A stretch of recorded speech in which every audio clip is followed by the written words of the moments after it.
America में अमेरिकी अदालत ने फार्मा कंपनियों को इम्यूनिटी दे दी। कहा कि अगर आपके प्रोडक्ट से किसी के सेहत पर कुछ असर होता है तो इसका मुआवजा आपको देने की जरूरत नहीं है।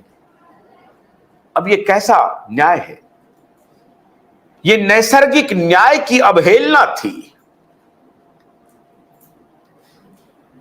जिसको आप नेचुरल जस्टिस कहते हैं। लेकिन भारत में ऐसा नहीं हुआ। भारत में कोशिशें हुई, कुछ बेईमानों ने, कुछ मक्कारों ने भारत की अदालत को गुमराह करने की कोशिश की कि हमारे प्रोडक्ट से अगर किसी के ऊपर कुछ एडवर्स इफेक्ट होता है तो उसके लिए हमें अदालत में ना घसीटा जाए, हमारे खिलाफ कोई कानूनी कार्रवाई ना हो। अदालत ने नहीं सुनी, सरकार ने भी नहीं सुनी। अदालत तक तो बात पहुंची नहीं, सरकार ने भी नहीं सुनी।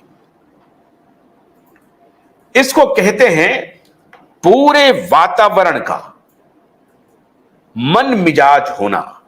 भारत के पूरे वातावरण का जो एक प्रकार से संकेत था, वो संकेत ये था कि हम कोई अन्याय की प्रक्रिया को आगे नहीं बढ़ाएंगे। और उसका एग्जाम्पल मैंने दिया आपको कि अमेरिका जो अपने को न्याय का प्रहरी कहता है, डेमोक्रेसी का रक्षक कहता है, वो कहता है कि हम बहुत वाइब्रेंट डेमोक्रेसी है, हमारे यहां आलोचना करने की एक बहुत मजबूत परंपरा है। उस अमेरिका का मैंने आपको एग्जाम्पल दिया कि उस अमेरिका ने किस प्रकार से अपने यहां न्याय की अवहेलना की और कोविड के दौरान अपने यहां के फार्मा कंपनियों को इम्यूनिटी दी और कहा कि आपके खिलाफ कोई कानूनी कार्रवाई नहीं करेंगे अगर आपके प्रोडक्ट के खिलाफ में कुछ केसेस आते हैं तो। भारत ने ऐसा नहीं किया। भारत ने उच्च न्यायिक आदर्श को स्थापित किया। आप हैरान हो जाएंगे, अमेरिका में बहुत सारे अलग अलग जो स्टेट्स हैं, उनकी अदालतों ने मैंडेट किया कुछ दवाइयों को लेकर के। भारत में भी कुछ बेईमानों ने, मक्कारों ने इसकी कोशिश की,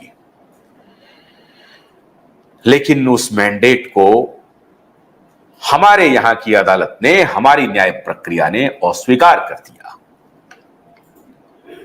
और भारत की न्याय व्यवस्था ने एक बार फिर से साबित किया कि न्याय के उच्च आदर्श को न सिर्फ मानती है, वरन कि उस पर चलने का पूरे मजबूती के साथ मन, प्राण और वचन से अनुकरण भी करती है, उस पर चलती भी है। यह भारत की न्यायिक प्रक्रिया है, यह भारत की न्याय की पद्धति है, यह भारत के न्याय के सूरमा की कहानी है।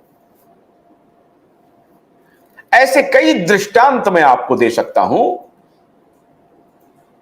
जिसमें आपको यकीन हो जाएगा कि भारत की न्याय व्यवस्था बहुत सुदृढ़ है, बहुत मजबूत है।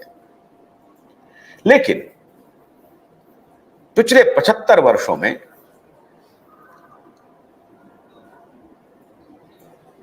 अदालतों में सामान्य केसेस की जो संख्या है, संगीन अपराध वाले केसेस की जो संख्या है, आर्थिक अपराध वाले केसेस की जो संख्या है, वो उत्तरोत्तर बढ़ता जा रहा है। बहुत दबाव है निचली अदालतों में, उच्च अदालतों में और सर्वोच्च अदालत में। इन सब में एक दबाव बना हुआ है और इसकी वजह से कई बार आपको लगता है कि न्याय नहीं हो पा रहा है। इसका मतलब यह नहीं है कि हमारे न्यायाधीश कमजोर हैं।